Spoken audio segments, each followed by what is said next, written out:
It is finally no remorse time. We try not to do this, guys, but tonight we slid a little bit past. This is a blame Jamie night. We're gonna just do that.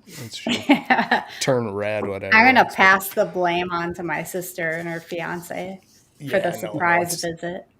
It's all good. It's just a couple minutes. We just had to squeak Jamie in here onto the scene because we don't start the show unless everybody's here if we can help it. Ken was prompt. He's got all this stuff working perfect. Camera's good, sound's good, everything's good, and now he's just sitting around tapping his toe waiting on our dumb asses. So apologies to Ken back there backstage. He will be up here just shortly, but not a ton of news this week, guys. This weekend is the show for us over in Wausau. If you're in that area, swing out, come see us. We're going to have a couple of tables full of stuff. Jamie's going to try out her, mix of some of her babies and some other stuff that she had prior, maybe some breeders too in the leopard gecko side of things. Yep. So at least a little bit of different animals to look at on that range of things for us. And it's going to be interesting to see because she was the only one that had success at the last show. Was with her leopard geckos. The ball pythons kind of sat there looking at the geckos like, what the hell, man? Why is everybody because they're always smiling and they're so stinking cute. Yeah, and it was a different kind of show too, right? It wasn't a big breeder show. It was more of a show and tell zoo style atmosphere where everybody wanted to hold stuff and maybe not go home with it. So yeah. This one's a little more oriented at breeders. This show should be good for us. We've got, I want to say, right around 30, 40 animals to bring, and then Jamie's probably adding another 10, 12, right? Yep, okay. 10. For sure, 10. So that'll be fun. Again, not getting super huge with numbers, but it's a local show for us. It's 3 hours away, and that's almost as local as stuff gets. So yeah, should be fun, though. Sunday, if you're able to swing out and see us, definitely stop, say hi. If not, we get that. It's kind of out in the middle of Wisconsin, and boy, I don't know how many Wisconsin people we get sitting in here watching us. Mom and Dad, that's about it, right? Jason. But Jason Opelt too. We do get a few of those that swing in. He came to our last show wearing a Morph shirt. I was like, who's that guy? Right. Showed up out of nowhere. He's part of the crew on that one. Yeah, that was awesome. Yeah. So it'll be fun. Regardless, it'll be fun. But yeah, we're going to do this weekly, guys. We talked about it before. We always have our Forge affiliates. This is a program we really do believe a lot in. We see a lot of this stuff going around through podcasts and through people's different media, the ways they do their celebrations for things and giving away, hey, we're going to give out a shirt or a hat or whatever else. We converted that to a coin. We converted that to a currency. This goes to like 30 other people now. So you're not stuck with getting our shirt, our hat. You get the same dollar value. It goes into a pot.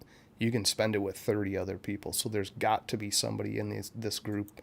Either you need a product from them or you want some merch. Maybe you want to save it up and get an animal from them. But these people all said, hey, we'll take that currency and push that forward through the community. So this week we're going to bring up Holly over at Texoma. That's our affiliate for the week. She's got a lot of really good projects going on. She also does graphic work, guys. So you need logo help. You need to clean up some of your social media stuff that you're using for your different graphics. She does a ton of that too, and a really nice clean job of it. So definitely don't hesitate to reach out if Holly has got something you're looking for. And look at that logo. I mean, the shirts, the different merch over there, that logo's awesome. It's like Beetlejuicy. I like it. Yeah, absolutely. Absolutely, for sure. And super nice, right? So don't hesitate if there's something over there at Texoma Exotics you're looking at or interested in and you want to throw some coin that way. She would appreciate it. We'd appreciate it. And that's just part of the program. So Holly, thank you. You are the affiliate for the week.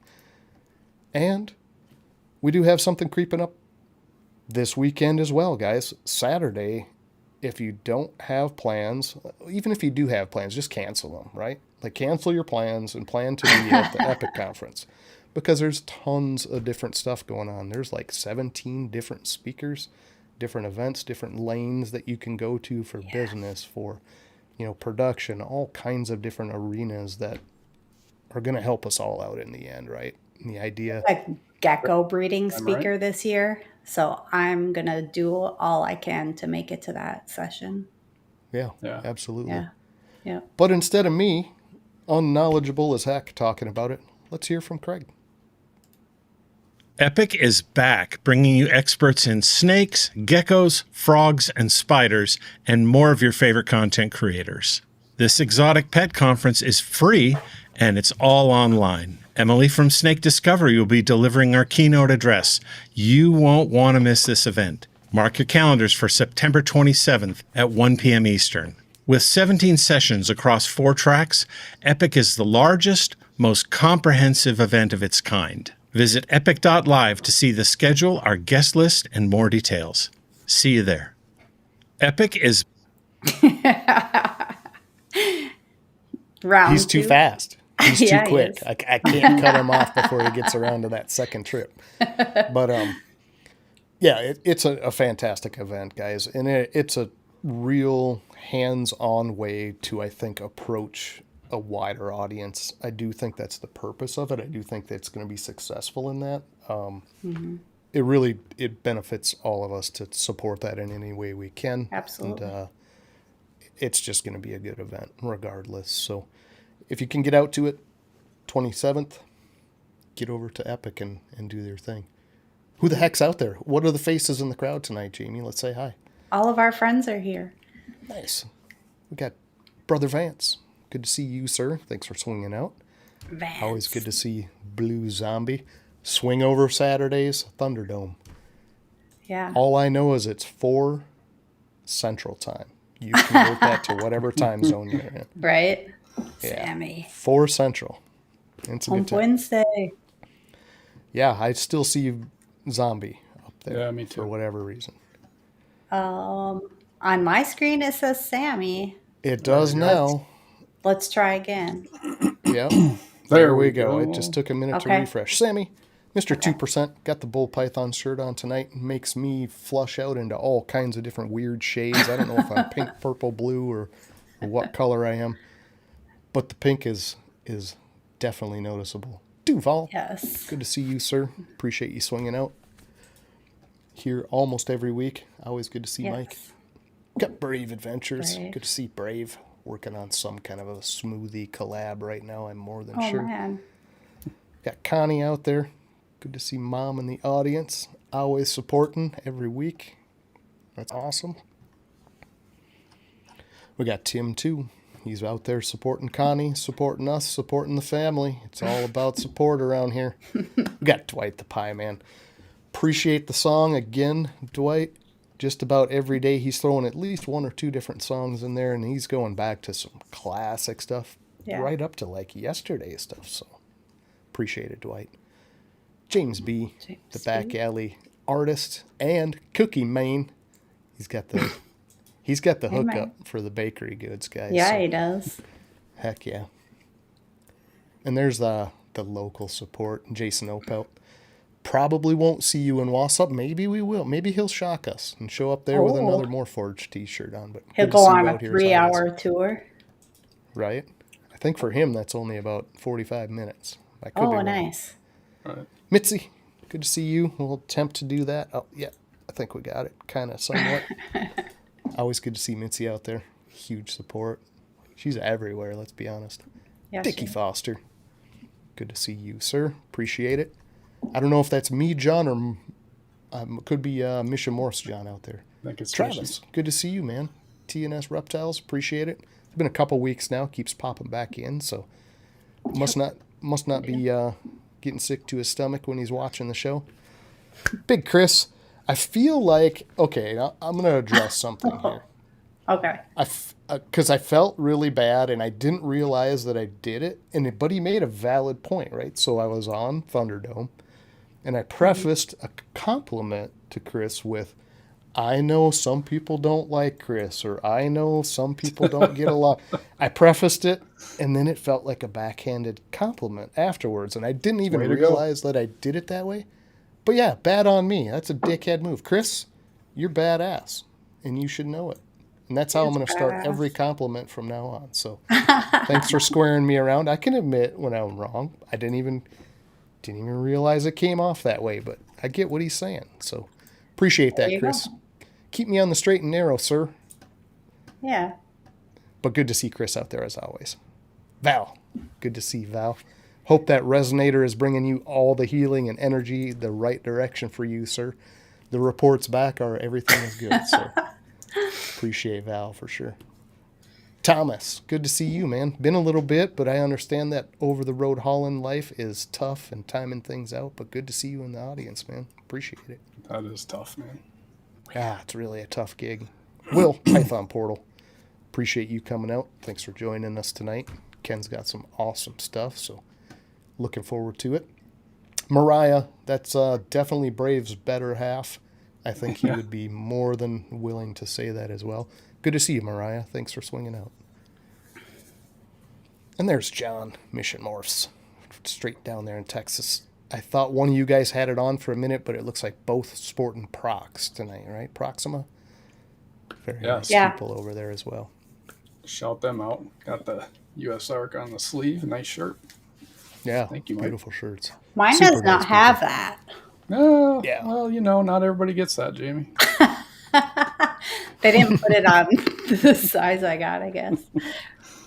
Ro, RO50, good to see you, sir. Appreciate you swinging out. Huge support. I told you I was going to hit Chondro Corner, and I missed it again. I'm terrible about that. Monday nights, guys, swing over there and catch Chondro Corner. Herp Collectors Network for that one. So appreciate you being out there, Ro. Pretty much covering everybody. Yeah. Yeah, see you scrolling. Yep. My friend Tommy. Tommy, good to see you, sir. Hope everything's well. I know you were just out herping. Hopefully you came across some of the things you wanted out there. Ooh. And we got South Park. Good to see South Park, too. I had to retouch. Here's a kind of a funny story. So it's not funny at all, actually, now that I think about it. But it's odd. So he's like, I got my first snake from Morforge. And I was like, what? No, I would remember that name, right? Turns out it was Jason's snake from Morforge. So all the communication must have went through Jason on this. And I was like, oh, okay. Makes way more sense now. Yep. I was like, who the heck? But he knew all about us and appreciates South Park 100%. Jeremy, good to see you, sir. Warfels Morphs. Great network over there, too, guys. He's got a good show every week. Stop over, give him a sub if you're not already, and hang out with Jeremy. He's a nice guy. So, yeah. We're all caught up. I think that's going to catch us up, guys. That only leaves a couple of things. A little bit of commercial time. We're going to jump over with Ken right after the commercials, and we'll see you guys in about, 3 minutes? 3. Something like that. Just under 12. We'll be right back, guys. See you in a few.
Hey folks, here at The Forge we prioritize promoting people from the community, especially where we see opportunity to share some valuable insights or products with our followers. That is why we are thrilled to have BNS Reptilia as a sponsor. Chris is a fantastic example of bringing value to the community, with years of experience keeping a variety of animals from ball pythons and blood pythons to boas or colubrids and more. Chris brings a wide breadth of knowledge and a collection of beautiful animals. Chris also carries Coco2go and The Chipper, two of the highest quality reptile bedding products on the market. If you want to learn more about any of these species, are looking to add to your collection, or in need of some top-notch substrate, please don't hesitate to reach out to Chris at B&S Reptilia. Chris is also a member of a growing community of breeders who accept Forge Coin, so don't forget to show them your Forge Coin.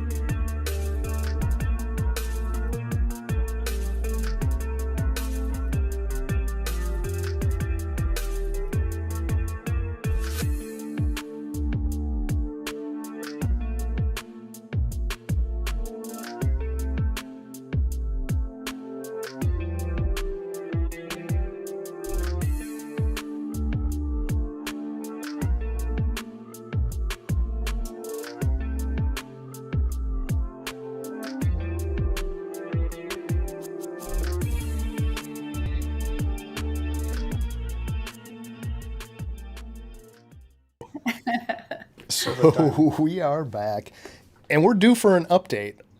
Yeah, we're due for an update on our commercials, because it looks like Charlie's stuff has some old tests that he has definitely released stuff since then. So Charlie, we'll get that updated. I'll work on that this week. Nikki, good to see you. Thanks for swinging out. Appreciate it. Got Randall out there too, I see, and Greg ripping reptiles. Greg. So a couple people added in through the commercials. Always nice to see that number bump up a little bit and get some more people in the seats. Randall. We've put it off long enough, guys. Ken's back there. He's finally got his camera turned around the right direction. We were looking at Lysol and hoses and all kinds of stuff on the other side of the... No, I'm giving him a tough time. For whatever reason, it swapped on him. But Jamie, she's going to go backstage. She's going to round up a trivia question for the end of the show. $10 for some lucky customer out there that gets that right. But also hot seat coming up. And I know Ken particularly is looking forward to that. So... questions for Ken, guys, fire them out there while we're talking. That is part of Jamie's deal too. She's going to star those. After we break from the hot seat, we're going to come back and we're going to address anything you want to ask Ken directly. How many snakes you got, or something we missed in our conversation. Fire them in there. It does help us a ton, and it helps you connect a little bit with Ken and get your stuff answered. So, Jamie, we'll see you in a little bit. Hot seat in a few. Yes. Bye. All right. Let's get to our guest. That's what we're all here for, and I've blabbered far enough. So here he is. He's chilling. Ken, appreciate it. What's Thank up, you guys? for coming out. How's your Thanks day for having going, me. sir? Awesome. Good. I actually did have a really good day. I sold a couple ball pythons, and it was the old-fashioned way, so that's always a That is good thing. awesome. Yeah. Okay. I know this is going to sound weird, but give us a little detail on old-fashioned way. How do you like? Well, word of not on mouth? auction. So Ah, the okay. old-fashioned way, where you get an inquiry, you negotiate the price a little bit, you talk Yeah. about shipping, and you make a deal. So Nice, Very nice. nice. yeah, Yeah, very much the old-fashioned way. I thought you were going to say somebody called you from King Snake or something. Right. not that old-fashioned. All right, okay. That's why I wanted to touch on it. But I think it's a good point, because it seems Yeah. like a lot of animals are purely moving through that auction route, whether that's good, bad, and different. At least it keeps things moving, right? So, Yeah. I'm mostly joking, I do sell here and there, but we all know how the market is. It's not like it was, I think we all know we got kind of a false false market during COVID, with the inflation. But Yeah. nowadays a lot does move on auction and at a great deal. So, but yeah, absolutely. And honestly, it does kind of reflect the market a little more true than anything else, in my opinion. Like, if something is in high demand, they're still going pretty damn high on an auction.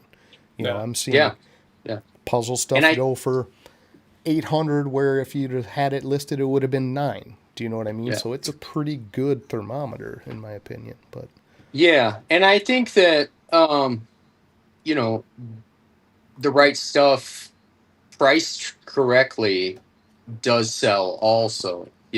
Like I say, the old fashioned way. I'm kind of joking that way, but um it's some of it's a little hard to swallow when you're setting prices for things, but if you actually want to move it, you gotta sort of be real with yourself.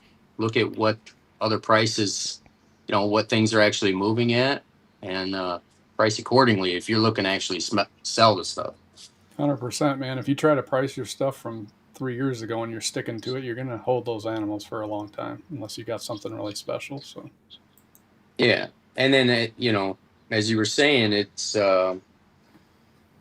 you got to be in tune a little bit too with the market as far as your projects go. So that's another big part of the game, obviously. Um, and that tune is kind of always changing. You have to see those things coming and going, and it's a constant adjustment, I think, to do it right. Yeah, yeah, absolutely. Ken, we hate to put people on the spot. That's not what we're about until the hot seat. It's perfectly fine when that happens, but there's a lot of faces out here that are not at all familiar with you, and there's a bunch that are. Can you kind of give us your elevator pitch? Can you tell us about Primal and how it started, who you are, where you are located, all of the basics behind that? Yeah, so Primal Scales started in 2019. I think it was 2020 when I came up with the name. I started buying reptiles, ball pythons. I actually had the first one donated to me from my brother. Um, I was the guy that saw some YouTube videos. I actually talked to someone and I ran into them by chance. They were breeding reticulated pythons, and I didn't know. I had grown up around reptiles. I sort of had a healthy respect for snakes. I was more of a lizard guy. I had a bearded dragon growing up. My brothers had snakes, and they would go herping, and I was the spotter. I would stand back, and there's one. I was the younger brother. I was like, the snakes are cool, but keep them out of my face. Right, And right. and then my brother had a ball python, and we went to Tinley. Tinley's like an hour from me. Um, I'm in Indiana, but Tinley Park's an easy drive from me, so I make it there in an hour. I consider it local, and I've kind of grown up going there and just enjoying the show, looking at stuff. And we went there one time. My brother already had a male, and one of the guys pushed a normal breeding size female on him. He was like, "Hey, you ever pair that male? You want a female?" So my brother picked up that female, and just no research, nothing. Threw them in a glass aquarium together, and there they stayed. They just lived together for the rest of the time that he had them. And he would pull them out and put them. He would do the feedings outside of the enclosure, and they cohabitated, so to speak, but they never bred. Nothing. Temperatures probably weren't right. If they were, it was pure accident. Humidity, who knows? yeah. But Right. so I had talked to this. I ran into somebody who had reticulated pythons, and it sparked my curiosity. And I went home, and I just flipping channels. I turned on YouTube, and I started looking up reticulated pythons, and then next thing you know, a ball python video comes up, right? Because those are way more popular. So the algorithm threw that at me right away, and I started learning all this stuff about ball pythons. And I didn't even have one, but I just got really interested in like all the colors and all these things. And I'm like, man, people are producing these things. How hard are they to breed? So I'm watching breeding videos, and I'm just going down the rabbit hole. And then I'd go to work, and I'd come home, and I'd do I live my normal life, and then I'd be back on YouTube in my spare time. And Right. I called about a week or two went by, and I kind of got over my fear, what fear I had of the snakes. I was like, by watching these videos, I learned that the ball pythons, why they got their name, they were more likely to ball up, and they were insecure animals, and kind of how to recognize their body language, even that from the videos. And I asked my brother, I said, "Hey, you can I take those ball pythons from you? I said, I think I could get them to breed." And he said, "Yeah, you're the type, to do all the research. And I said, well, I think I already have. I'm like 99% sure I could get those things to breed. So now it was just more like a game. I just wanted to see if I could do it. But once I got them, so of course I separated them right away, made their living conditions right. I was in no hurry to breed these things. I was trying to let them get right with the world, right? Because they had been living together. So I made their humidity right, their temperatures right. I was sort of getting my own setup going. I built a little rack. And while I was doing that, once I had them separated, I started looking at what I was actually going to make. And I was like, this ain't going to cut it. These You know? aren't the And ones. it's like, yeah. So then, of Yeah. course, you know, you start looking at Morph Market and seeing what else. Well, that's not that much money, you know, and I can make that. That's pretty cool. And so you got to start buying those pieces and planning ahead. If I'm gonna breed something else, you know, I got to have these females growing up. So then I start buying females, and you know how it goes. But so then I built a rack, and I had like 5 animals, and I figured, I mean, looking back, I did it pretty slowly compared to most people. I spent a lot of time and thought into, do I really want to spend money on this? Do I want to spend money on that? And I only had like maybe 6 or 7 animals by, you know, spring of 2020. I started like summer of 19. And by spring of 2020, I had maybe 6 animals.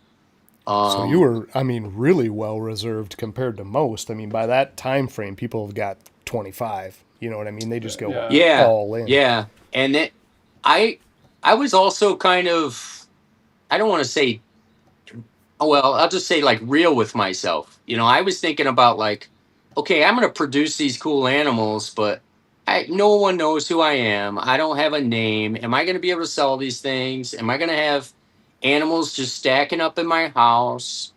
And so it was shortly thereafter that I started trying to come up with a name, you know, and I went through like 2 or 3 different names, and I'm the kind of person that, like, when at first something sounds cool to me, and then I toss it around in my head like all week long until I'm sick of it, and I go, that's a terrible name, and then I'd switch, and so I did that for a little bit, and finally I just got so sick of myself that I was just like, I threw one at my wife. I said, you know what? I got this tattoo. I got this, you know, tiger stripes on my. That's a long story, but um, I used to practice martial arts, and when I would travel for martial arts, all these people, they'd recognize my tattoo more than my name. And I said, you know what, I'm just going to go with branding myself. And I sort of went with that theme of Primal Scales. And I, I threw it at my wife. And she was like, of course, every idea. She was like, yeah, great. You know, she was so tired of hearing Go away. Go away. Yeah. Just go away. She was like so tired of hearing it. And I'm like, no, really, Primal Scales. You like it? Like, it's quick. It's Rosa, you know, I just like obsess over these things. And she's like, no, whatever. By the way, she's not into the reptiles at all. She's very supportive, but Okay.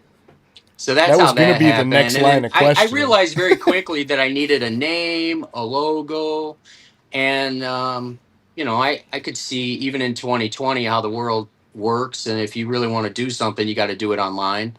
So I started trying to target myself in that direction, and early on I had no desire to vend shows either. You know, I'm the type of guy who you know, I'll go on a podcast and talk. If you want to talk, I can talk to just about anyone, you know, and I love talking to people, but I like to show my work. I like my work to speak for me. And I like to just sort of sit back and, you know, quietly do my thing.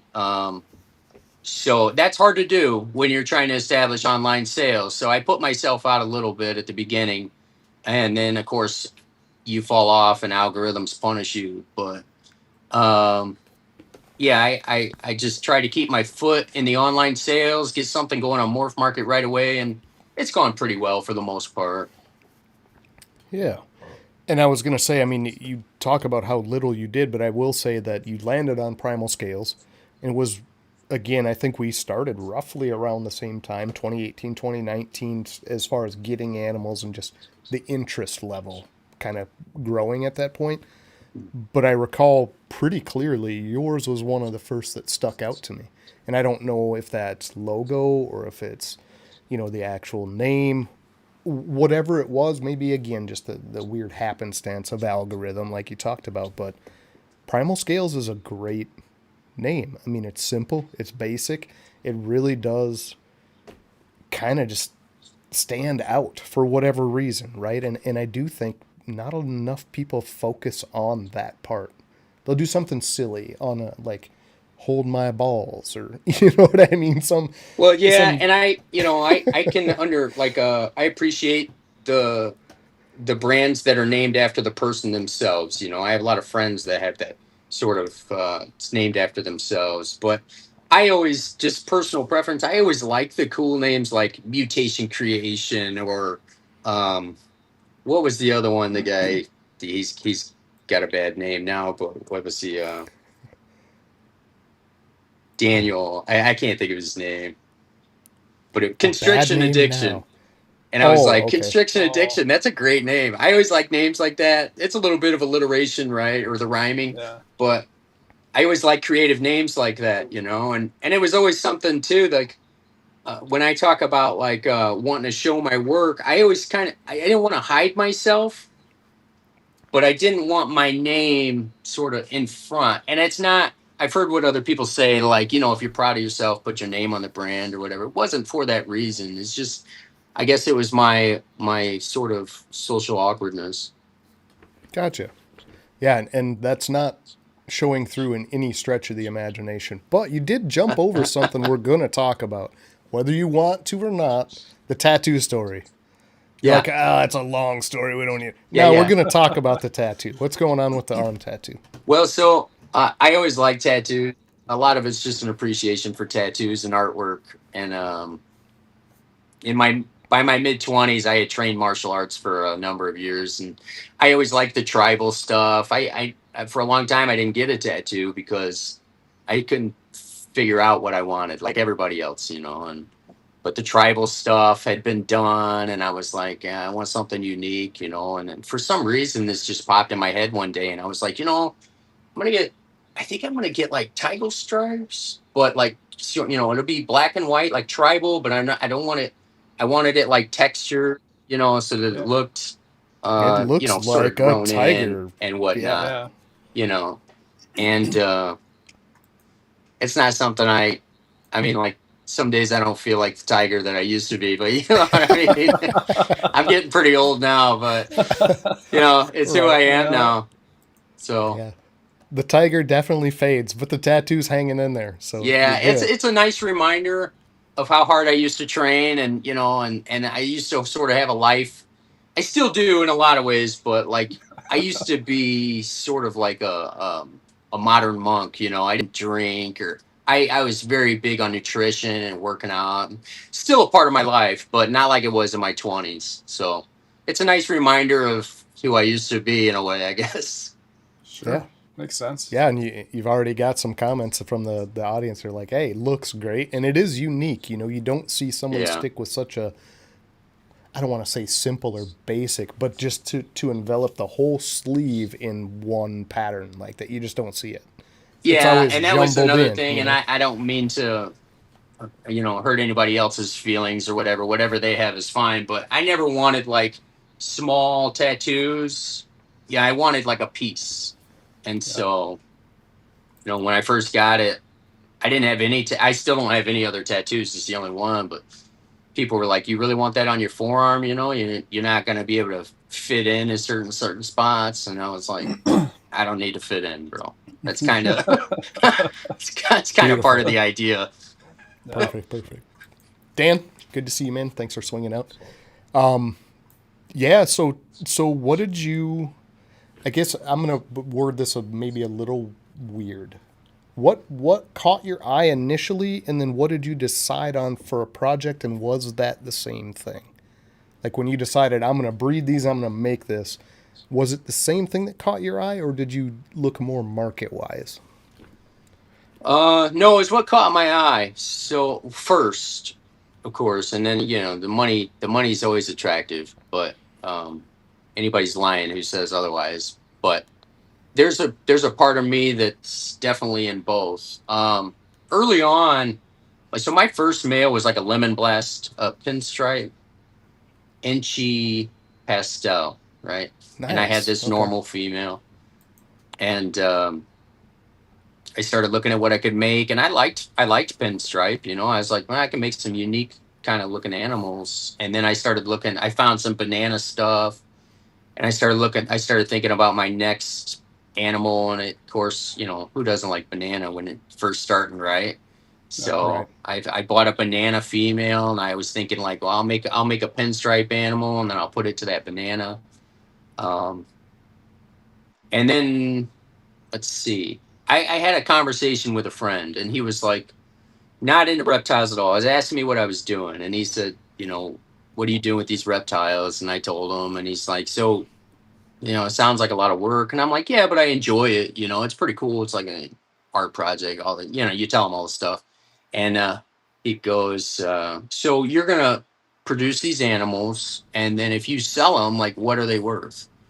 And I said, well, you know, there might be like $100 for this one. You know, it wasn't a lot. And he was like, well, if you're going to do all that work, like, why don't you invest in something a little bit, like, his analogy was, why don't you breed purebreds instead of mutts, right? And I was like, yeah, it's a good point, right? But it's hard to, like, I don't have a name. It's hard to just, yeah. And by this time, COVID had started, right? So the market was taking off, but things were very expensive too. So it was a hard jump to look at animals at serious money, you know, in the 2000 range, and go, yeah, I'm gonna spend that kind of money on an animal, on a reptile, on a snake, right? And then I'm gonna produce them and be able to sell them for that much. But you could watch Morph Market at that time, and they were selling like hotcakes, right? Just gone. Yep. So all this was going on at the same time that I was trying to get a logo and a name and all this stuff, and um, just trying to get something going. I would watch a lot of podcasts and be in the comments and things like that, and build relationships with people. And then, but he convinced me. My friend convinced me, and I said, all right, maybe I'll spend a little more money. Um, and it was, man, I remember I was just like, I was almost shaking from spending over $1,000 on a snake, and then like hanging up the phone, or like putting the phone down and being like, what did I just do? You know, my wife's going to kill me. Right. Right. Um, There's a bathroom remodel that needs done, or whatever. You know what I mean? yeah. Yeah. Yeah. But I believed in myself, and I was I was thinking about like, I'm going to put in this work. I'm going to do it. And if I'm going to invest this much money, I'm definitely going to do it. And I like sort of sometimes putting that pressure on myself, like in a reverse kind of way, like, I don't know another good example, but like almost all my life, I've sort of like bit off more than I can chew, Yeah. and then figure out a way to chew it, Kind of put Right. yourself And in a position where you don't have any choice but to succeed. yes, Like, I got to yes, succeed or I'm going to drown here. Yeah. yeah, exactly. And so that's I bought a more powerful male because I still only had that breeder size normal, that was anything close to breeding size. So I bought, from Mark Bailey, I bought a 4 gene. It was like OD pastel inchy fire clown. And I thought, at least I'm going to make all het clowns, and they'll be multi-codom. So that's what I did. And I paired one other one that season that was a female that had some decent size on her. But as soon as I saw that normal was going to go, I backed off because I was like, I don't know what I'm getting into. I don't want to have multiple clutches right now. I just want to, see what happens with this one. So, and she had, I want to say 11. Oh, Wow. wow. Might have been 13 though. It was a lot for her first clutch, right? And I think she had been bred before. She was older. I can't tell you how old she is, but I still have her. But she had been bred before, but she had been with my brother for a few years, so she had years off. But she produced, and I produced a bunch of het clowns, and I managed to move them all, one way or another. I had one as a holdback, like a female, like a 3 gene female, and then before she got to breeding size, I sold her as well, because by that time I was getting more serious about like spending some coins. So Yeah, and uh, that first combo, I mean, even you talk about like as a starting time frame, that's a that's a 3 gene clown, visual clown. That's not cheap back then, and that's going into like yeah, where that even went up. he was a 4 gene clown. I was making like 3 gene heads. But Right. yeah, I think I might have gotten him for like, I don't know, 1,300, 1,500, something like that. Okay. But I had the first investment animal that I probably bought before I bought him was a pastel leopard pied het clown female, and that one cost me like 1,600. And Yep. then the breeder, I bought it from Showcase Reptiles, and he was like, "I got another one. You want another one? It'd be nice to have two of these growing up." Be nice to And sell two of those. nowadays, now that I know the game a little bit more, I might be tempted by that. But then I just kind of chuckled. I was like, "Dude, I just spent $1,600 on a snake. Like, you really asked me if I want to buy another one? Yeah. Right. Like, I don't know if this is a good move or not." Um, Right. but I actually got on the phone with Sebastian at that time, because I expressed my doubts to him, my concerns about doing. I was like, "Do people really do this?" And he had a serious phone chat with me, and sort of explained things and said like, "Yeah, I mean, it does work if you work, right?" So Yeah. um, The name is a good point though, because especially you're talking about the friend of yours, right? Doesn't know anything about the reptile business, but looks at it just from a common sense standpoint and says, "Hey, if you spend some more money, you're doing the same amount of work, and you've got these animals that are worth $2,000 or $3,000."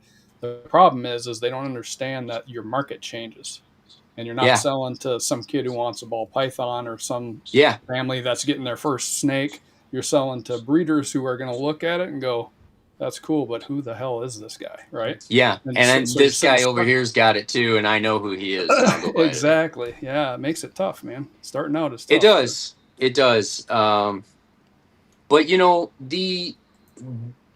the higher stakes, and it's not just the money thing. I, you may, people may not believe me when I say this, but I like the recessive projects because it's like a tougher game, right? So it's harder to hit. It's more challenging, which makes it more exciting when you hit those odds and you Oh win. yeah. It's like it's just that much bigger of a victory to me. Yeah. Shed testing has changed that a little bit, but then early before shed testing, especially, like if you had anything that was past that and it proved out, man, what a high. Yeah. Right.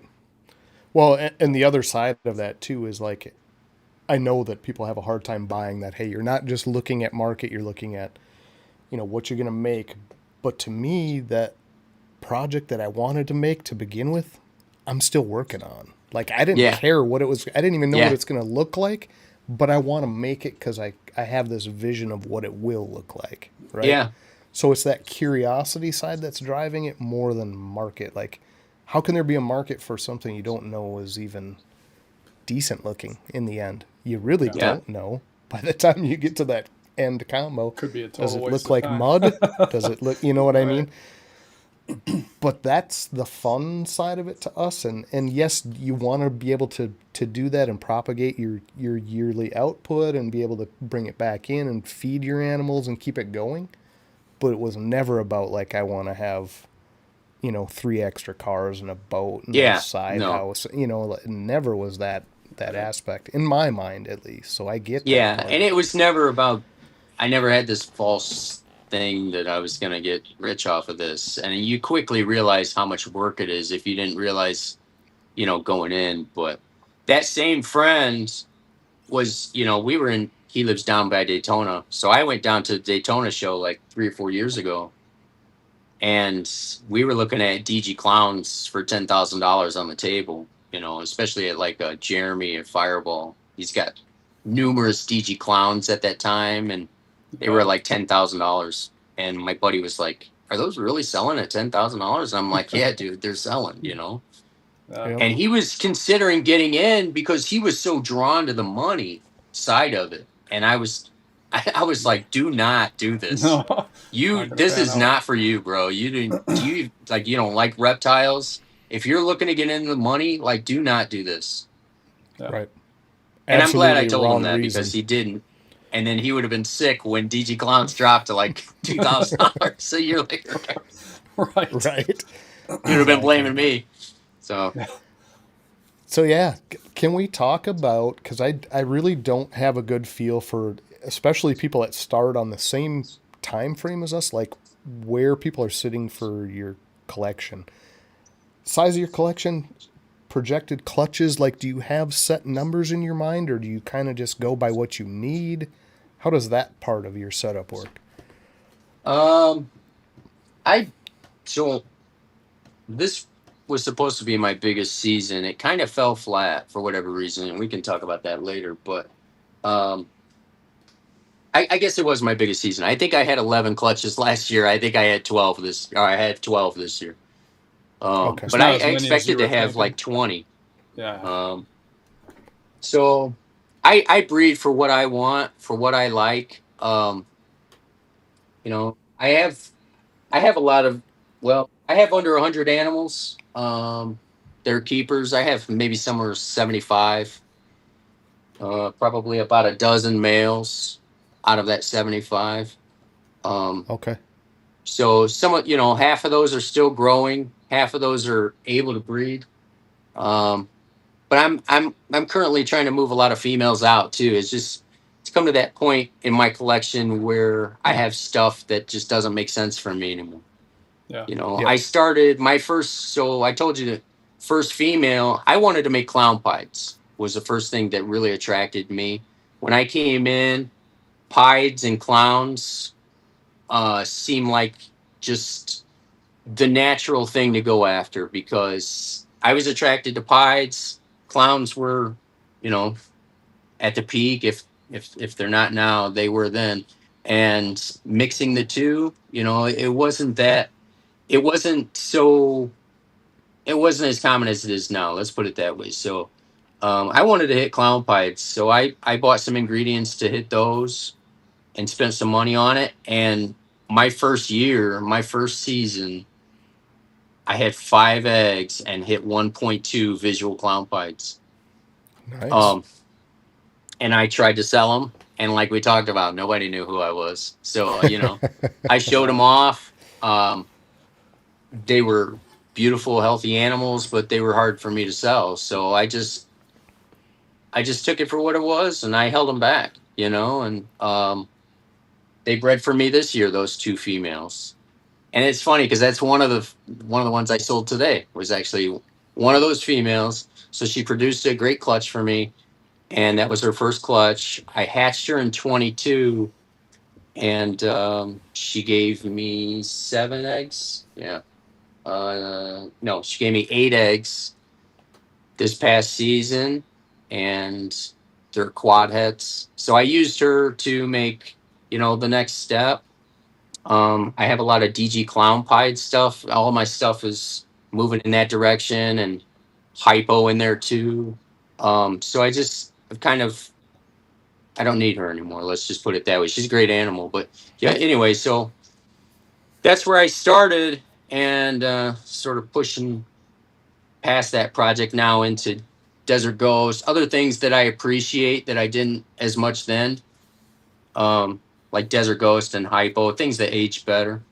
Yeah. Right. It's funny too how your taste in it changes. Like things that you were really attracted to become kind of like, yeah, it's nice, but man, I really like something that you weren't even really given 2 looks before. I noticed that quite a bit with myself over the past probably 4 years. Just completely changed And taste.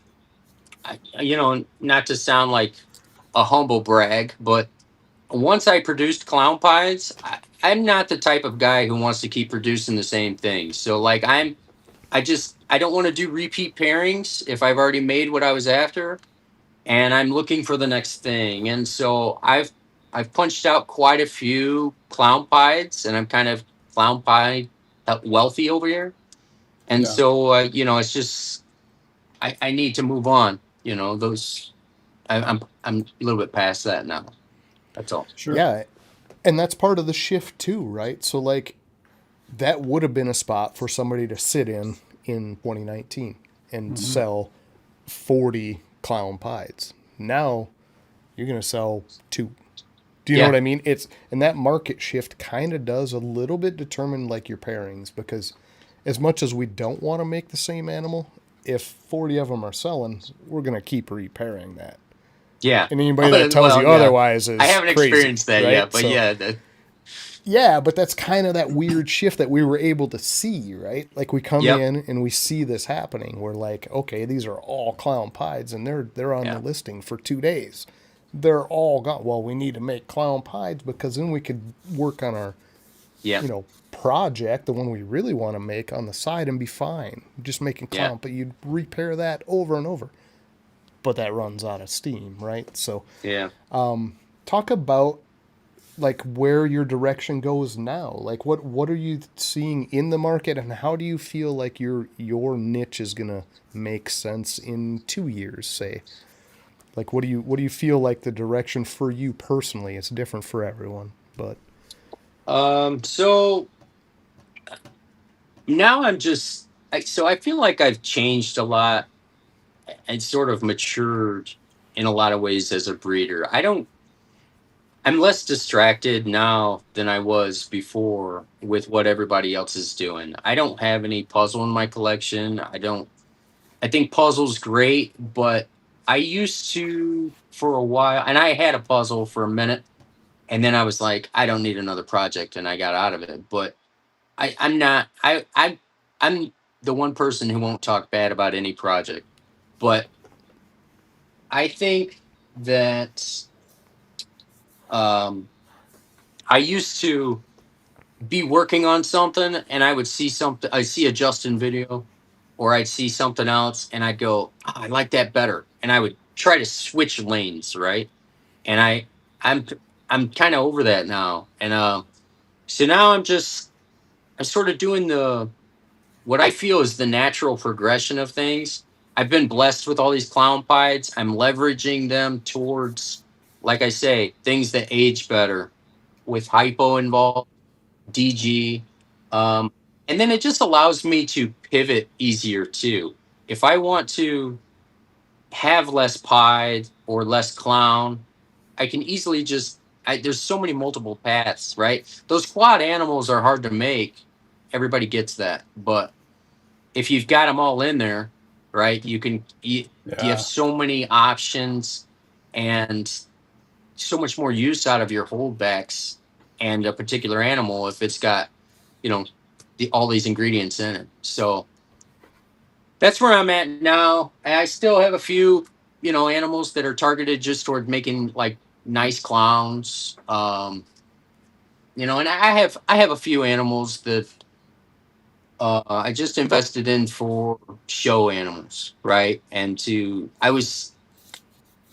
Once I got into recessives, I was kind of like against making animals like bells and things like that just to sell them.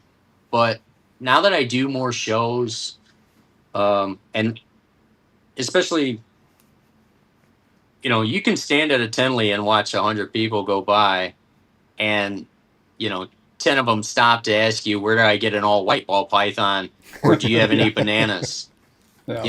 Or you can carry some and you can sell a few snakes. So that's what it's come down to. So I do have some of those targeted for that direction, and then all these things kind of weigh into my decision. But I look at the market too, and with genetic testing, things come down faster than they used to, right? Yeah. We all see that.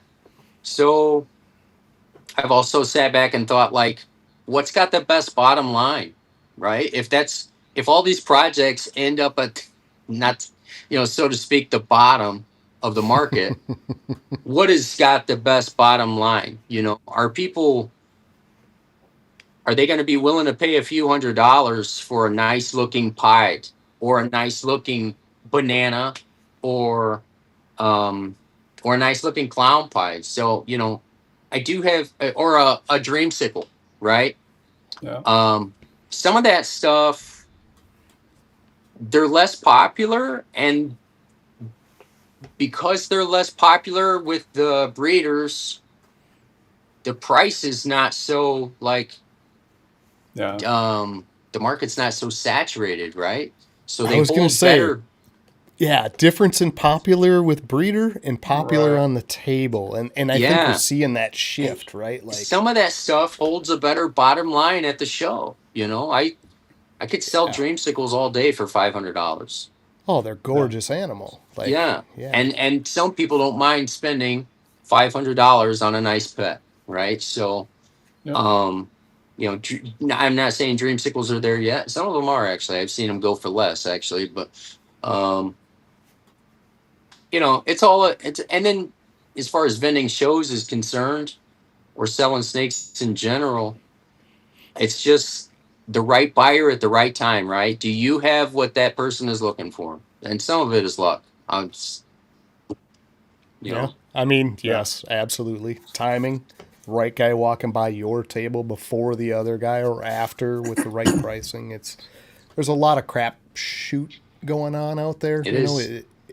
it is, but it's back to your original statement with who knows me makes a big difference. I mean, we ran into Yeah, people it does. as small as we are at a local show that knew who we were at the local show just from the YouTube or Instagram or whatever. And I do think that makes a lot of difference Yeah. when there's options out there, right? So, Yeah, it does. And I like, you know, like I say, early on, I would get on podcasts or, you know, hang out in the comments and build a lot of sort of virtual relationships. And they think those have a lot of value. But that's another thing that I like about the shows. And I never planned on vending expos. It's a lot of work. It's another investment because, you know, you want things to look a certain way. But it's great to make, like, I'm kind of old school in the way that, like, I'm like making personal connections with people, you know, and there's no better way to do that than just in person. It's something that's sort of out of style these days, but like if you can have a Yeah. real conversation with somebody at a show, they might not know who you were, or they might not have known who you were before they talked to you, but uh I'm a big believer in myself, and if I'm genuine with people and I talk to people and I have a real conversation with them, I think it goes a long way. So I'm big on that. Yeah. absolutely. Yeah. That's I think kind of one of the points you're getting at too is it's easy to watch a show and you may remember them, you may not, but when you meet in person, if you have an actual conversation, they remember Yeah. for sure. Yeah. Yeah.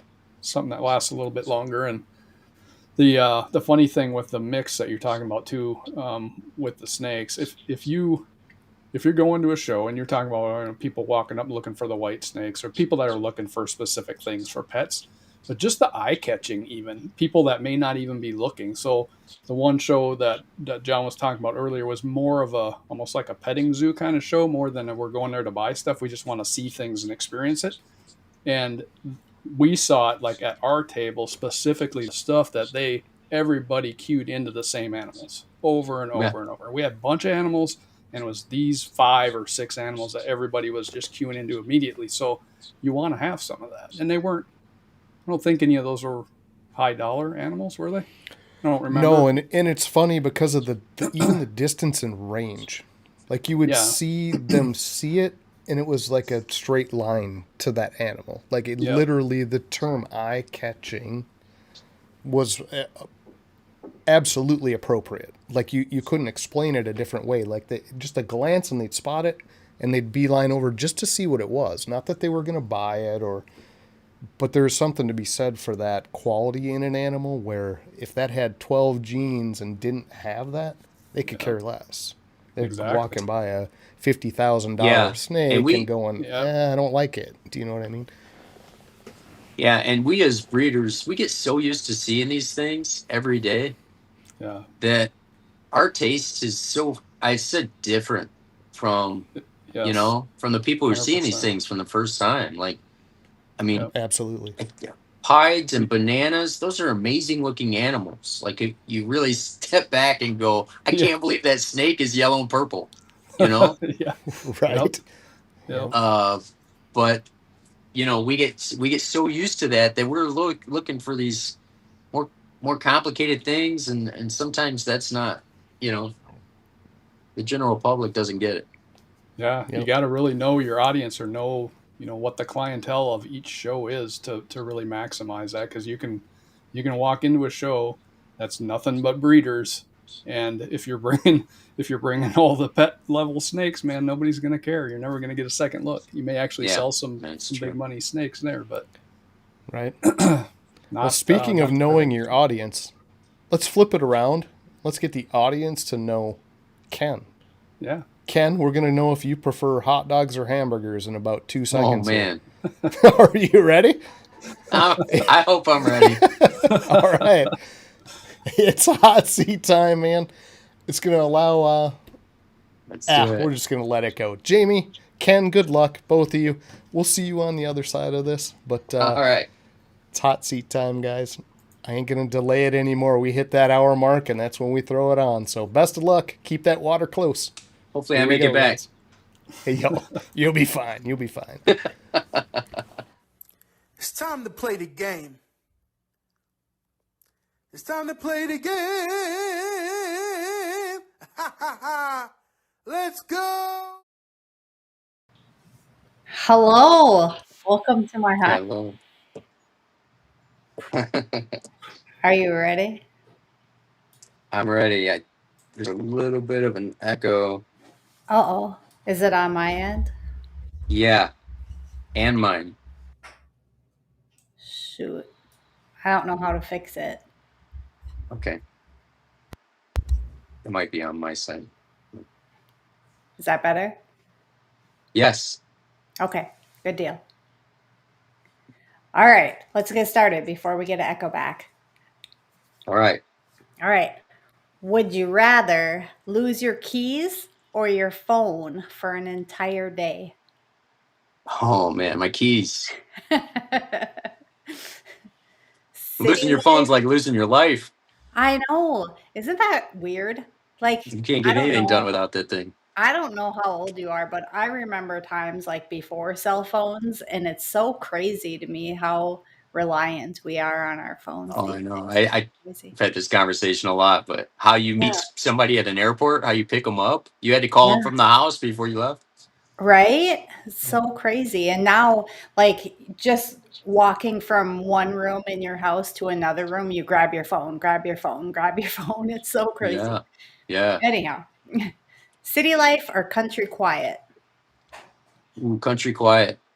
Okay. If you could instantly master one sport, what would it be? Golf. Oh, yeah? Are you a Yeah. golfer? No, because I'm No? terrible at it. And I wish that I played more when I was younger. But if Yeah. I could master it today, I could really use that one. Yeah. Very good. Very cool. John likes to golf. Would you rather hike 10 miles or kayak 5? Um, I think I'd rather kayak 5. Yeah. Yeah. Oh, both of those are a win, though. I enjoy that kind of stuff. So, Yeah. It's amazing. I love kayaking. A group of my high school girlfriends and I, we do a weekly or like a weekend trip every single year where we go kayaking, and it's really fun. It's a oh, good that's time. so cool. Yeah. Would you rather own a falcon or a wolf? Hypothetically. Oh, falcon. Okay. Yeah, Is there there was a a guy reason near me why? who was doing falconry, and I thought about contacting him and actually trying to learn that from him, but Yeah. never got the chance. Yeah, that's something I would be way into. Yeah. Very cool. What's one thing that you think every man should learn? Ooh. Um, I think every man should have some kind of combat training, whether it Oh yeah. be, yeah, martial arts, self Yeah. defense, Yeah. military training. I believe every man should have something like that under their belt. Yeah. And then they can teach their wife and their family. Yeah, and I think That'd that be cool.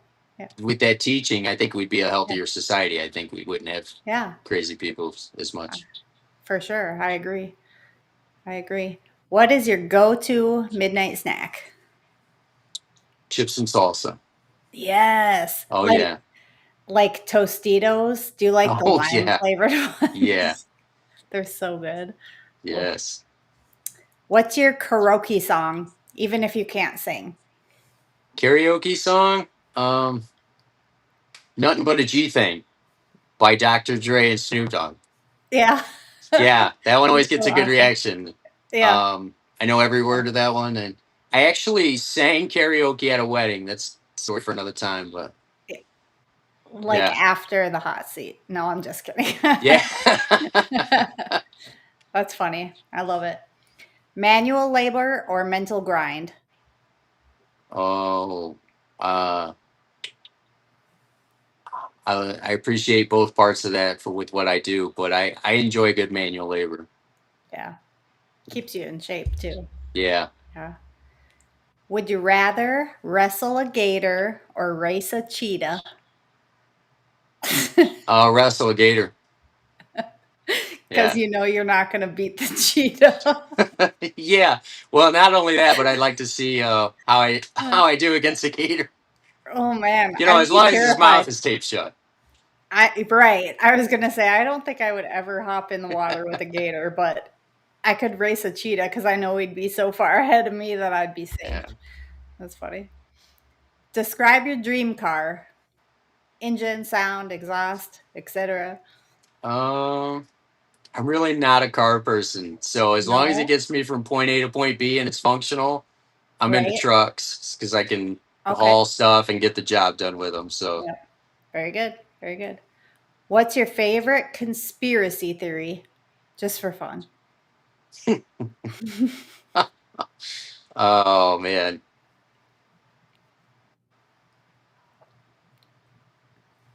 that's a tough one for me. Because you I love I them think all. I think most of them are very comical. So Yeah. my favorite would be the funny ones, the ones that I consider funny, but I don't want to offend anybody else. So, Oh um, man, maybe you'll tell me backstage. No yeah, offense. That's funny. Classic rock or hip hop? classic rock all Okay. day. Yep. Poker night or movie night? A movie night. Yeah. What Yeah. what type of movies do you like best? All of them, but I really enjoy scary horror movies. I'm trying to get my Yeah. kids to watch horror movies with me, and I'm almost there. They're almost to that age where they not afraid of having nightmares anymore. You Right. know, How old are they? 13 and 10. My Okay. daughter's 13. My son is 10. And Awesome. recently, my daughter watched it with me like 2 nights ago. Oh, Yeah, an and my old my little boy classic. watched The Wolfman with me about 4 days ago, and they both Yeah. really enjoyed it. So it's a lot And of fun. neither one of them had nightmares. No, no. And I said, see, you can watch a scary movie and not have nightmares, and you can Yep. have nightmares without watching a scary movie. So it doesn't matter. Yeah, that's fun. So many times I feel like the horror movies are, I don't know, they're so corny. Yeah, It's hard they it's hard are. to find a really good one. Yeah, I don't get into like the independent film, like low budget stuff so much, but the good Yeah, ones are pretty good. I enjoy. yeah. It was good. I remember it from when I was a kid. That'd be fun to Yeah. watch again. Would you rather be stuck in traffic or in a boring meeting? Oh, I guess stuck in traffic. At least I can listen to the radio. Absolutely. That was my thought for sure. What's your favorite way to start off your day? Oh, I got while it's still dark, wake up, especially this time of season. Go out by the fire pit. I got a little gas fire pit. Light that baby up, and a cup of coffee, black coffee. I could stay Yeah. out there, watch the sun come up. That is the best. Oh, how many days a week do you do that? Every day that I don't have to go to work. For So real? yeah, That sounds awesome. Do you yeah, live in a place where the sunrise is like right there? yeah. Yeah, if I'm facing the fire pit, the sun rises. I'm facing east, so the sun Okay. peaks up above the trees. Oh, It nice. warms me up. I can drop the hood on the hoodie. After a while, I get so warm, it's about time to go in the house anyway. But Very yeah, it cool. starts off That's kind of awesome. cool, but it's so great. Yeah, very nice. Does your wife join you, or are you all by yourself? Occasionally, if she's willing to get up that early. Yeah, us girls like to get our beauty sleep. Yeah, I'm on a tradesman schedule, so on the weekends, Right. sleeping in for me is 6 o'clock. But Oof, that's rough for a weekend wake up for me. Okay, if you could hang out with any cartoon character, who would you pick? uh, hmm, uh, I guess I'd hang out with.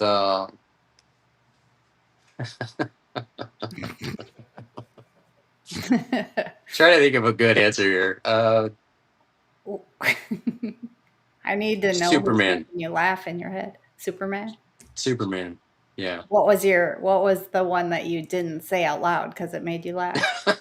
Homer Simpson. But I feel like he'd be a huge pain in the ass. Actually, I actually started thinking about hanging out with him, and I'm like, nah, Yeah, that'd probably get old. that's so funny. I love that. Uh, what do you like most about this community? Um, I appreciate the fact that people come from all walks of life, different political views, different upbringing, different colors, right? Different races. Yeah, And none of that matters, right? We all have true. common ground here. And Absolutely. I appreciate when people don't try to bring that stuff in. And Yeah, because it's best when we can just talk about reptiles and yeah. nothing else. Very good answer. I love that. If you were asked to come up with a podcast segment, what would your best idea be? Um, Podcast segment.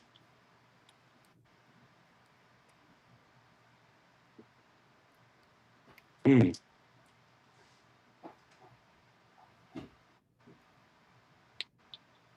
Yeah, I don't know. It's I've tough. never thought about People that. are people are always trying to better their show and come up with something different and unique. Yeah, I think it would be. I think it'd be kind of cool to have like live video calls, right? Like people, maybe a show where you change them out every 10 or 15 minutes. There's a timer or something like that that keeps it Yeah, sort of interesting, and it's spontaneous, yeah, and I don't build on that a little bit. yeah, yeah. Very cool. Last question for you in the hot seat, so I know you're sweating. What would you like to be known for? In the hobby or life, Whichever one you have a good answer for. my goal in life is, and in everything, is just to be a good person, and to be relatable with everybody, and to Yeah, just treat people like human beings. That's all. for sure. Very cool. That was a great answer. You did it awesome in the hot seat. That was fun. Those flames are licking my cheeks. Yeah, Gotta they get out of are. here. We'll let you go. Thank you for everybody tuning in It was a tonight. Don't forget blast. to like, share, follow, and subscribe. Man, Awesome job, man. he You was you too smart to answer the conspiracy theory question. oh, right? Yeah, smart to I ain't run going down that around. rabbit hole. Wasn't It's running a around trap. the savannah with a cheetah on his back. I That was just pretty wanted to good. say hi during that hot seat time. They must know when it comes on because numbers jump like crazy. But we got Wiz, we Really? got Keys, we got DDM that jumped in. We also got K Diesel, got Banna, got a lot of people that jumped in the middle of that. So appreciate everybody Nice. that hopped in. Hell of a job, Ken. I'm a little disappointed that you just didn't go with your gut on the cartoon character and just go, Yeah, I should have, right? just fuck it, man. Homer Simpson. I thought fuck I it. had a better answer, and I kept trying to think of it. after I thought of Homer, I was trying to think of a better answer and never came up with it. I loved it though, man. After I thought about it, that guy'd be a pain in the ass. Yes. So true. So true, man. 100% Be cool for like true. 5 seconds. 100%. So yeah, now I mean, after hot seat, we kind of turn it to the audience.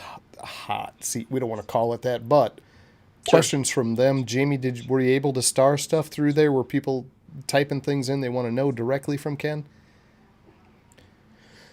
Dude, you got to be kidding me. No one's got a question direct for Ken. I am disappointed right now. There are 30 people sitting out there and not one has a question. That might be a for good Ken. thing. Let's see. Nah. People need to. Yeah, once we give them a hard time, there's going to be questions firing in. But Yeah. we left off right before hot seat with direction, where you're going with your collection, things you want to add. But I never really touched on what you don't have in your collection, what you see out there, like a gene that you feel like I kind of want to incorporate and add in here. What's kind of drawing your eye right now?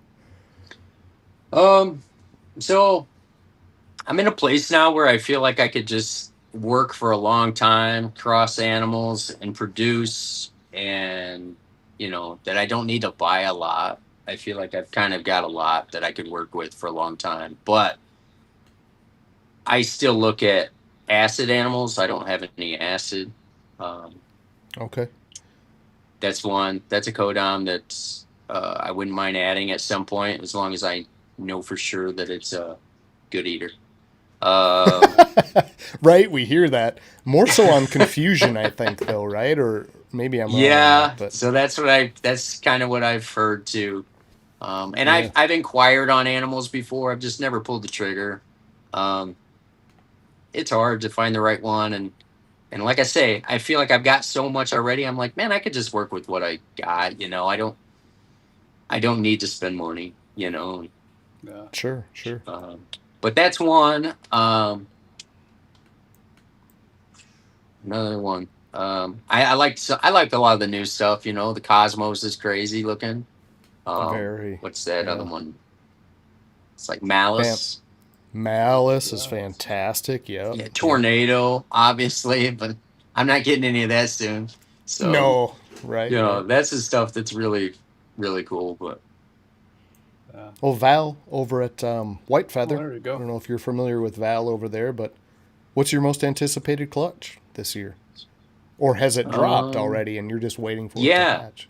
Actually, they just shed out. So I bred a yellow belly DG hypo het clown to a female hurricane, possible Inchi, double het DG clown. Oh. And I hit what looked like a lot of hurricane animals. I think two of them might be hurricane and DG. A lot of interesting stuff in there. I definitely hit a DG clown that's at hypo, but I don't think that one has hurricane. So I've got to get all those tested for het clown, see what's what, and I'm going to test them all for hurricane and yellow belly as well. I mean, I don't like spending money, but I like being able to sell animals that I know for sure what I'm telling people they are. Right. And fully understand that now, right? Like we've had so much. Yeah. I don't want to say controversy, but we've had a lot of like mishaps through this whole testing thing where you can't, and we did talk about it a little bit beforehand, and we won't talk details, but like things were identified as what they were and they just aren't. And you get it from both sides. Like you bought it because it looked like it. They sold it because it looked like it, and it just isn't checking out, right? So that's what's tough when you're the, for lack of a better word, like victim of something like that. Bad. I don't like that word, but when you're the recipient of an animal you bought, you tried to invest in something that was labeled, and it turned out to not be. That's happened to me more than once, and it's not comfortable. I'm not the guy who was looking to call somebody out or be confrontational. So, I always approach them professionally and just say, hey, if it's it's happened to me where it's genes that don't make that much of a difference, right? Right. But when you're buying Yep. an animal and you're buying it just for that gene, and you're investing that kind of money in it, it it's that's a big deal. And I think as a breeder, you have to understand that, you know, okay, yeah, you wouldn't have given me that much money if it didn't have that, So Yeah. um, it's an awkward conversation, but I think both sides handle it professionally. Then it can be, I've always had good experiences with going back to a breeder. There's nothing you can do about the time lost. It's a huge kick in the gut, man. It's really hard. Um, but I've always had good experiences with professional breeders, like making it right, doing the best that they can to make it right. Yeah, and when they do that, would you go back to them later and Yeah, buy from them again? absolutely, There you absolutely. go. And I don't even like to share their names in these stories because they handled it. Right. It's over with. Yeah. It would probably share them in a positive light, you know, because of the way they handled it. But it doesn't even matter. It doesn't. It's not necessary. Yep. Agree. Yep. 100%. And the fact that you'll go out and push that name forward is the difference. Yeah. Right? Yeah. Rather than sell the story or tell the story, you're going to push that name forward and go, "Hey, this person treated me well." Period. Yeah. End And of I've gone story. on to have You know what I mean? just deep conversations with these breeders. We go down the rabbit hole talking about everything else related to ball pythons, and I've learned things from them, and it's turns into a great relationship, but Yeah. Absolutely. or stronger relationship, I should say. So Right. Ken, do you have a favorite project? That's Proxima's got a question, by the way. Thanks, Proxima. Badass shirt. Yeah. So Yeah, man. it's been my dream for a long time. Well, it was my early dream to hit a clown pied, and I hit one in one of my first seasons. My first clown pied pairing, I hit three of them. Recently, I paired.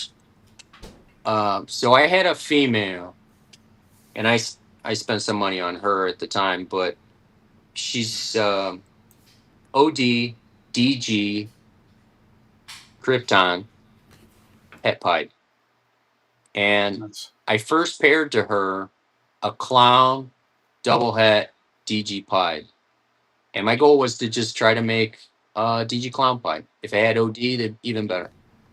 But then I had this more powerful male who matured, yellow belly, hypo, DG, het clown. And I thought, you know what? I'm going to switch this up, put him with her, and I'll make some they'll all be 100% het hypo. I'm going to make some het kryptons, some het clowns. I might hit some visual kryptons, some visual clowns.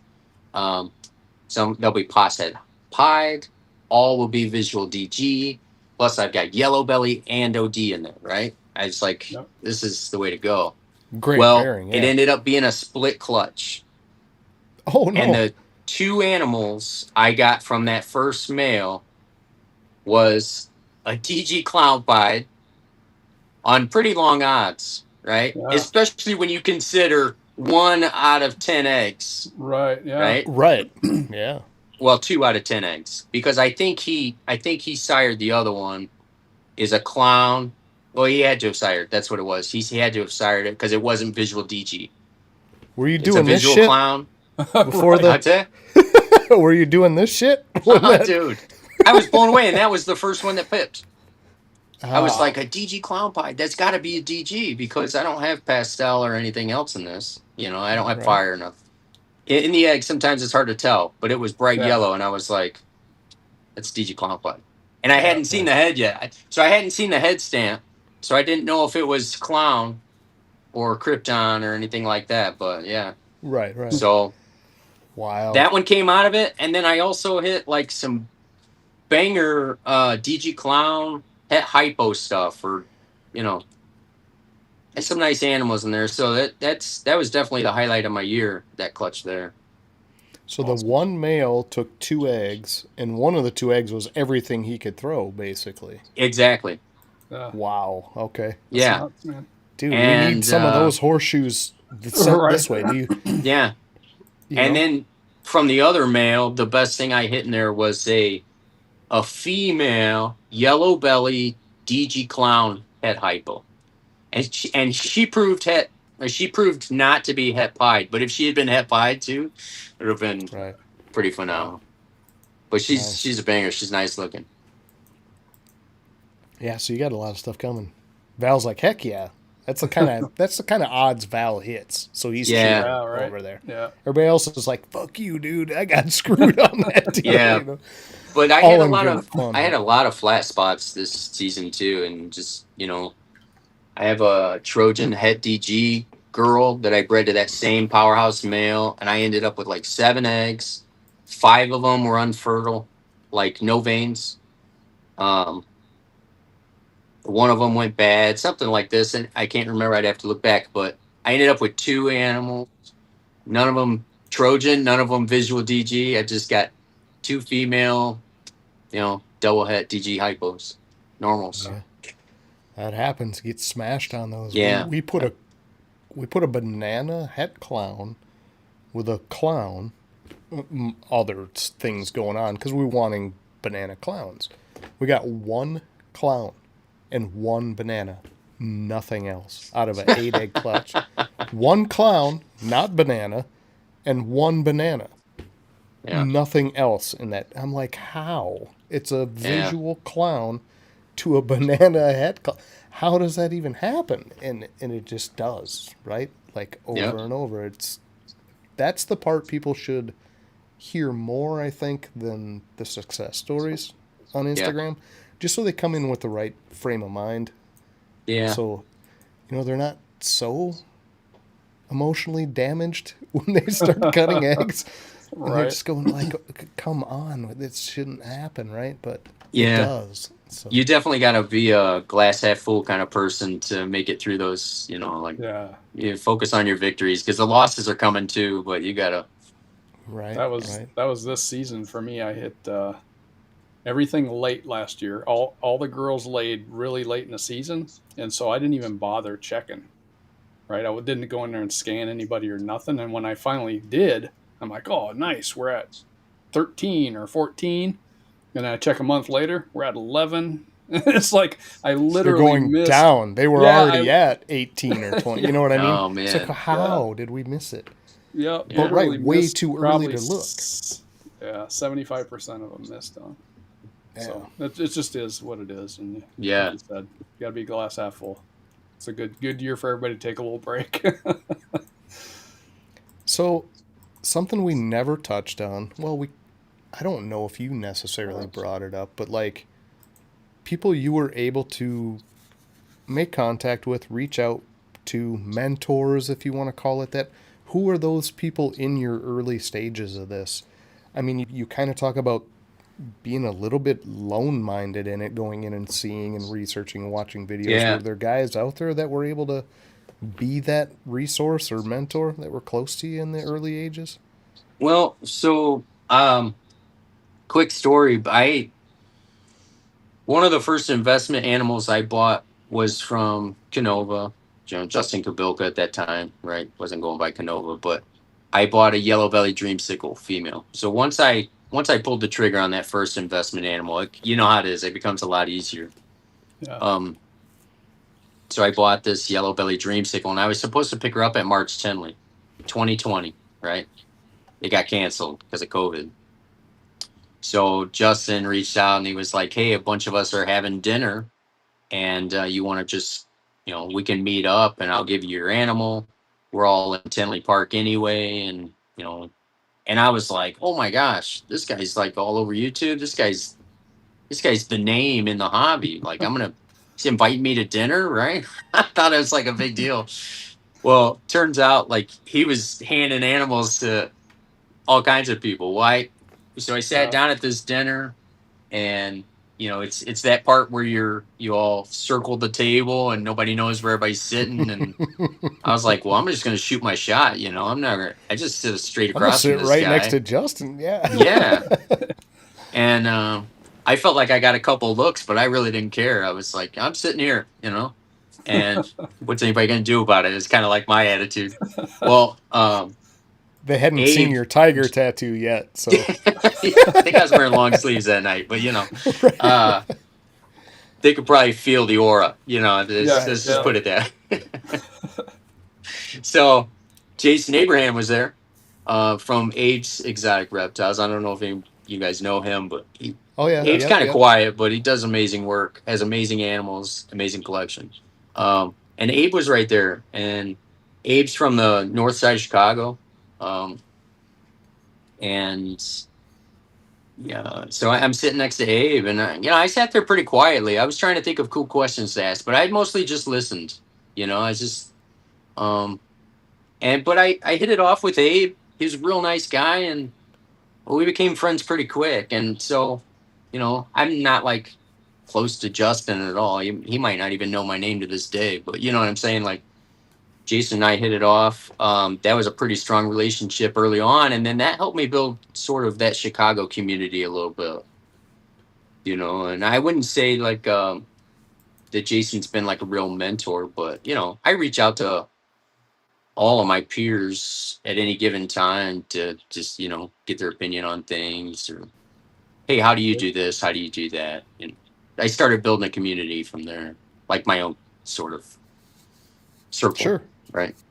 Yeah, and completely different path for everybody, right? But we hear it so often that someone will get connected with a really established breeder, and they're just hand in hand, like a true mentor situation. So I'm always curious if that's a person's way into something, or you kind of did what we did. We reached out to a lot of people. They were very kind backwards, and never had that situation where somebody guided us really.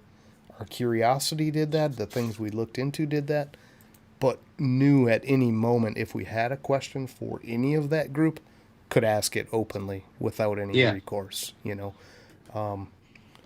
So yeah, it's always fun to kind of hear that we have guests on that say, hey, I knew this guy for 3 years, and he walked me through my first few pairings. He helped me out. He'd come over when I needed an ultrasound. So it's a curiosity thing from my side, but I do think it speaks a lot to community when we can say there wasn't that person, everyone felt approachable. I think that's a good thing to put out there, right? I don't think that's always been the case. So and one of those first animals that I bought, when I bought it from Showcase and talked to Sebastian on the phone, one of the things I mentioned was, I was like, I am doing this by myself. I don't know anybody else who does this. And he kind of sort of led me through that, and saying that, like, yeah, it can be kind of lonely. You feel like you're off on your own doing these things, but if you're determined and you put in the work, you'll build these relationships and you'll get there. But to be honest, time that way.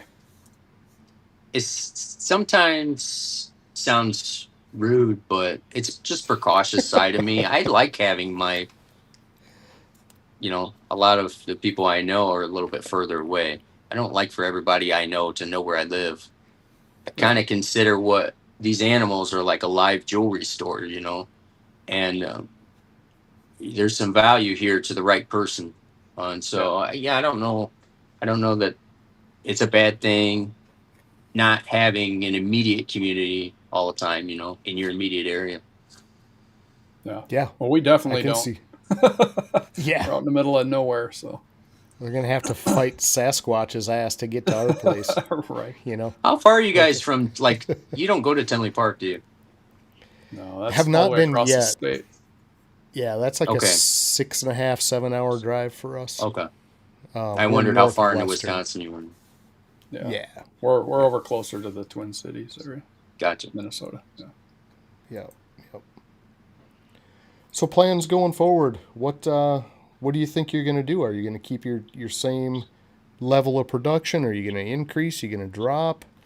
What are you looking to shift up here for 26? I mean, we're kind of shifting into that season now, I guess, pairing up. Yeah, it's sort of always in this battle of, I want to have less animals, but maybe I should produce more, and so it's one day I'm one way and different mindset the next. But right now I'm just focused on trying to sort of trim some fat, if you will, move some stuff out that, like I say, is just uh, somebody else can get better use of, and make some some tough cuts here and there, and sort of narrow down what I want to do and keep the essential stuff, and at the same time, I just I ordered another Freedom Breeder rack for rodents. And so I'm trying to expand that a little bit. I would like to have more than enough rodents. I've always had a problem with balancing my numbers of rodents. I either have them coming out of my ears or I don't have enough. And I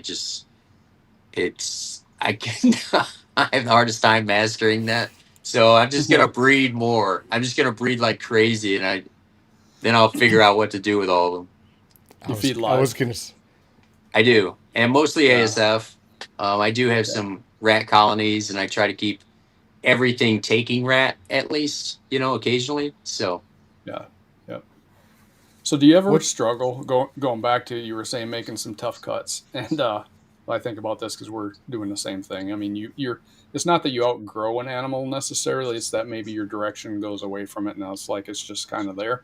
But do you have any where you're like, okay, I've got to get rid of these 4, but those 2, like, I just really like those animals? Do you have that at all? I try. Like, I try to be sort of more disciplined than that because you know what I mean. That's good. That's good.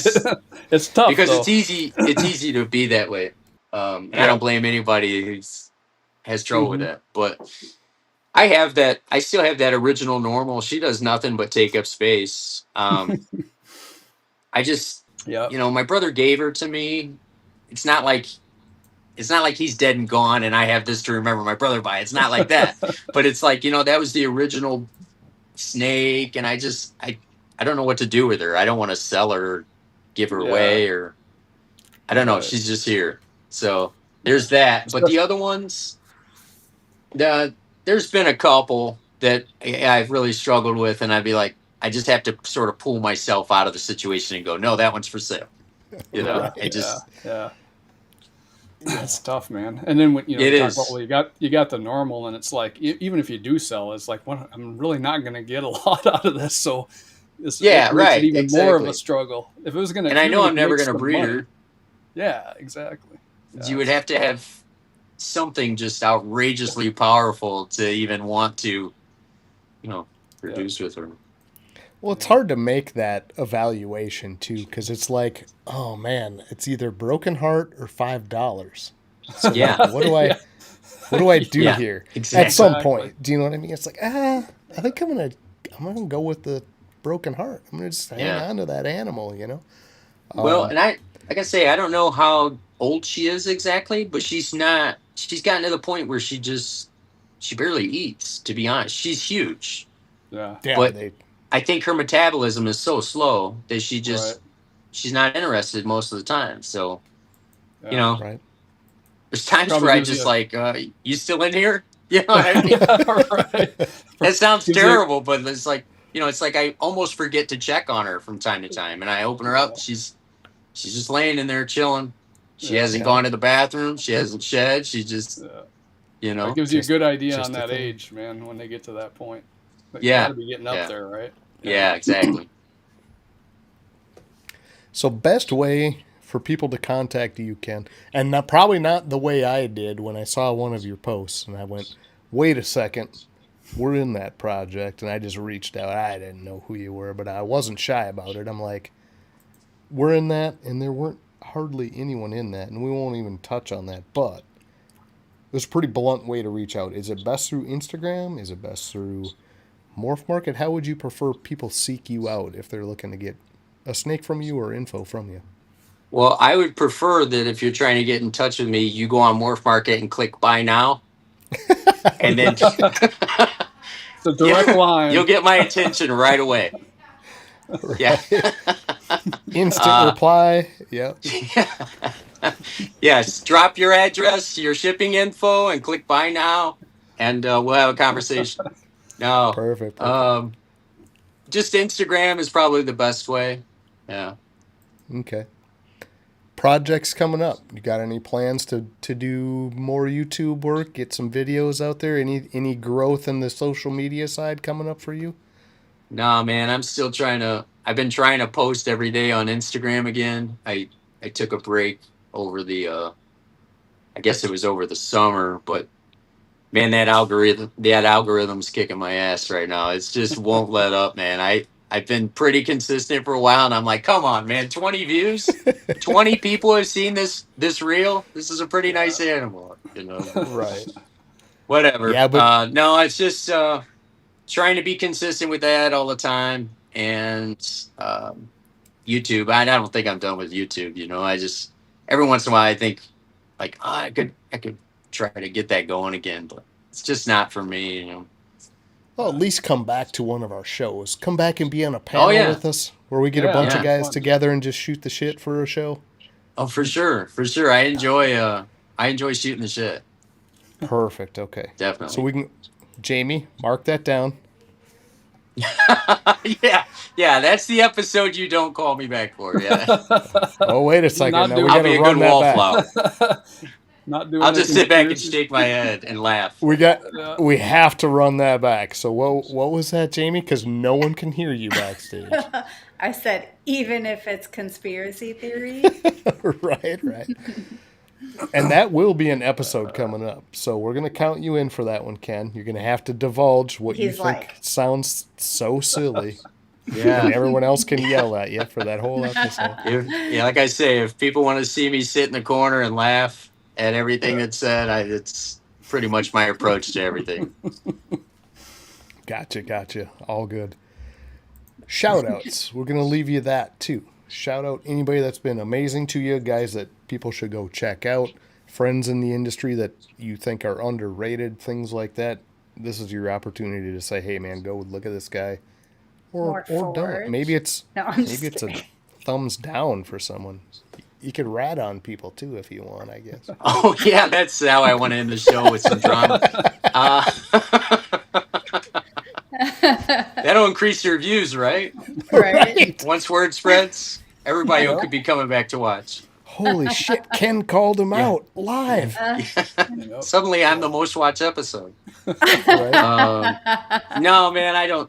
I mean, I've got some good people that I vend with from time to time. Matt at KMB, and I'm going to be vending, I think, with Brandon Nixon and Matt at the next Atlanta show in February. So looking forward to that. But prior to that, I'll be doing the Nashville AARPE show at the end of October, and that'll be my first time traveling that far, and then go to Atlanta in February. And then I'll be at Tenley in a couple weeks, so Yeah. I'll be Sounds vending good, at man. Tenley as well. Hey, do your kids ever go Nice. with you to the shows? Or do you go Yeah. solo? Yeah. Yeah, they've gone, and they don't go anymore because they get bored so fast. Long day for 'em. Yeah. Yeah. It's a My kids long love time. the snakes when their friends come over, but that's about it. Yeah. Yeah. Sure. Yeah.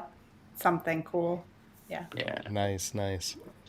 Well, through all of this, Ken, Jamie had to man. find some little nugget of Dude, trivia because we I found have out. pages of notes. But it Uh-oh. Oh man, A, B, C, or was D. hard. Yes. no, don't ABCD us. Are we doing that? Can I just AB you? Yeah, you can AB Okay. us, but Ken gets Okay. to pick though. Okay. Ken picks. Question A or question B? This Um, is for $10 Forge coin to the chat. okay. Let's go for A. A? Okay.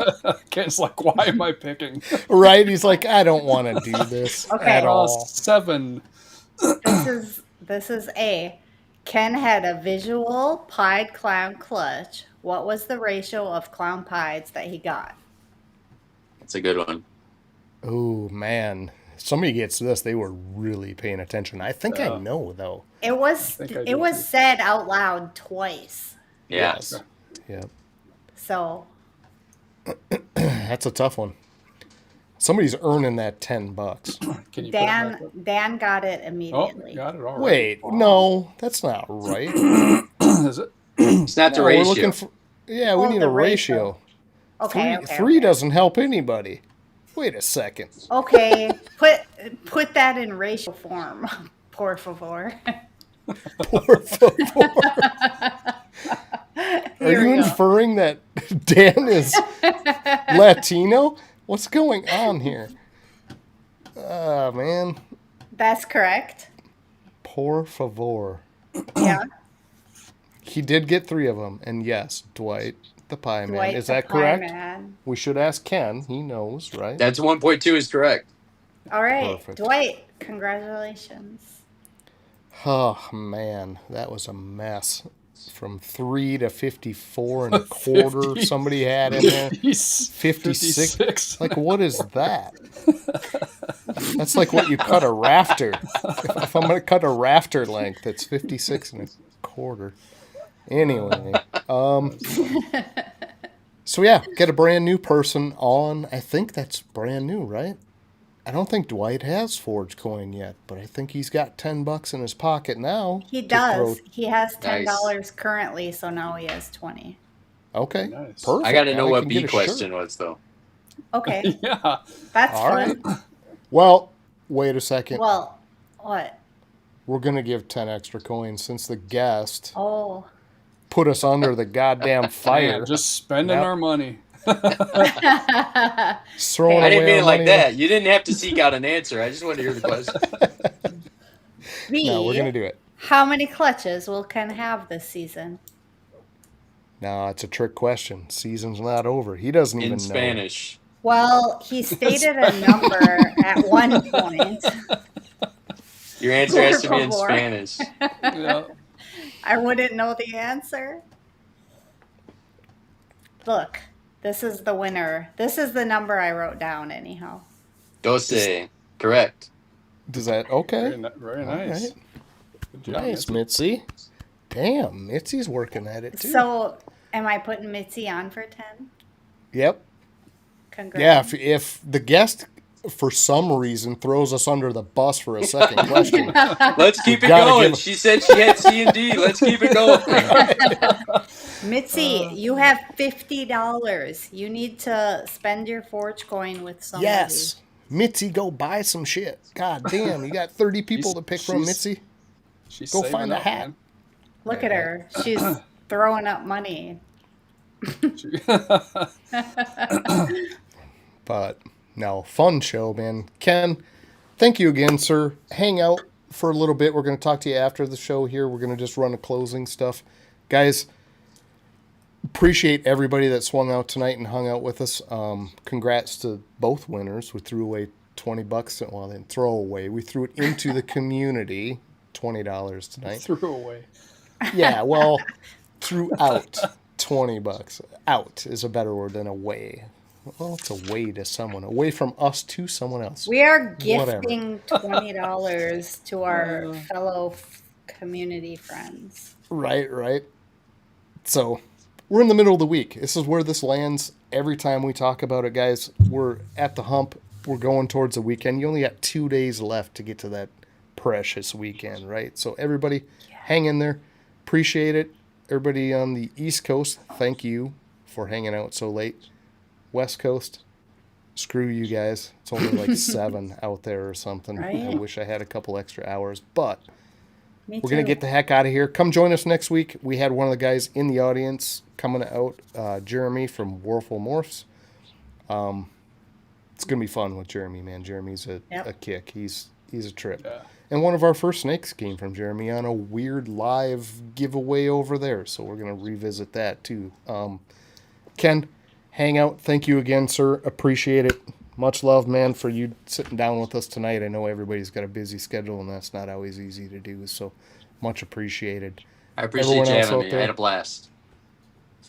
Absolutely, man. It was Yeah. fun and all our pleasure, not yours. I couldn't spit it out. I was half. Anyways, have a good week, Oh, guys. look. We'll see you Jeremy's next week. still here. Yes, he can't wait. Hey, It's a Jeremy. good deal. Give him the. There you go. So he'll be on with us next week, and it'll be fun. Ken, hang out. We'll see you in just a couple seconds. Everyone else, peace out. Peace. let me stop talking. Anyone, let me stop talking, please. Where's the Bye. closing? There it is.